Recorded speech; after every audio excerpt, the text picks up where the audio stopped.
you'd have to change your personality, which means you'd have to start thinking about what you've been thinking about and change it. You'd have to become aware of your unconscious habits and behaviors and even what you say and modify them. And then you'd have to look at those emotions that keep you anchored to the past and decide if those emotions belong in your future. So most people try to create a new personal reality as the same personality, and it doesn't work. We literally have to become someone else. In other words, thoughts are the language of the brain, and feelings are the language of the body. And how you think and how you feel creates a state of being. So most people have experiences in their life that brand them emotionally. They feel fear, they feel anger, they feel bitterness, they feel frustration, they feel insecurity. And those emotions then become part of their identity. So once they think certain thoughts that turn on certain circuits in their brain that are equal to their insecurity, and then they feel insecure. The moment they feel insecure, they think more insecure thoughts, which makes more chemicals for them to feel insecure. And the repetition of that cycle over time conditions the body to subconsciously become the mind of insecurity. So then the person says, I am insecure. And whenever you say, I am anything, you're commanding your mind and body towards a destiny. So then most people's biology is, for the most part, their past.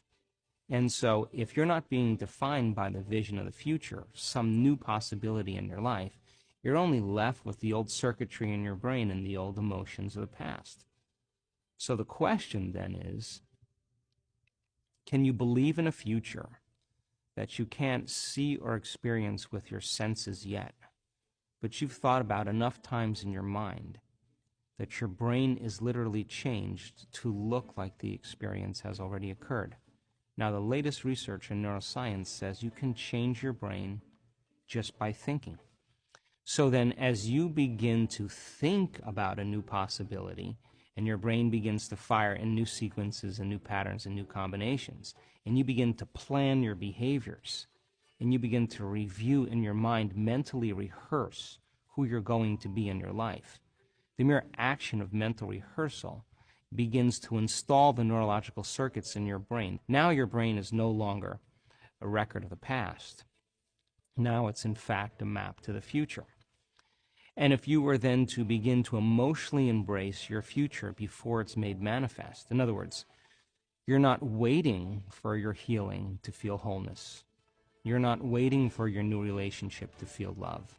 You're not waiting for the mystical moment to feel awe. You're not waiting for your success to feel empowered. That's the old model of reality, of cause and effect.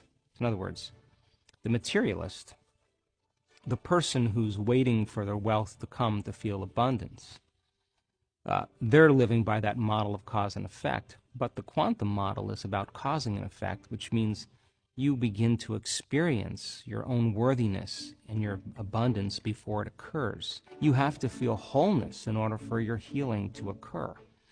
We have to feel love for ourselves and love for life in order for us to have love in our life.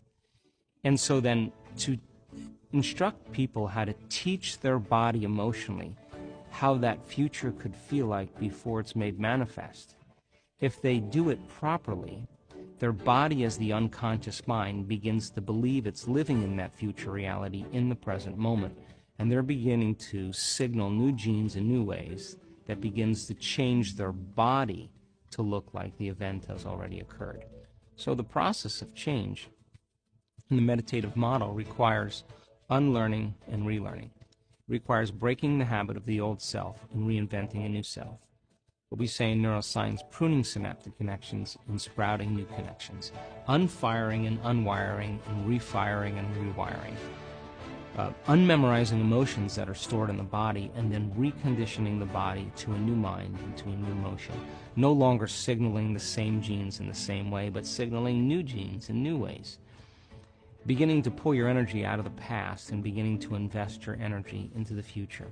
What we're teaching people how to do is not to pray to have their prayers answered, but to get up from their meditations as if their prayers are already answered.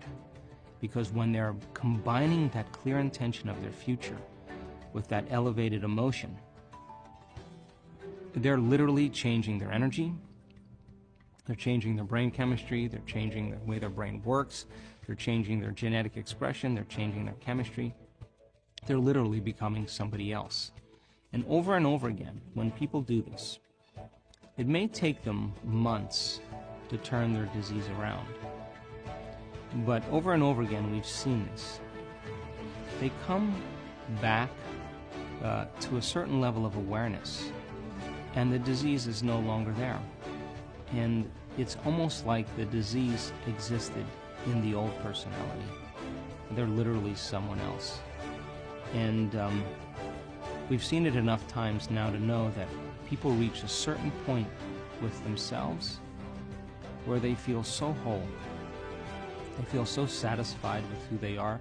They feel so happy with themselves and their lives that they could care less if they have the disease. And that's the moment it goes away over and over again.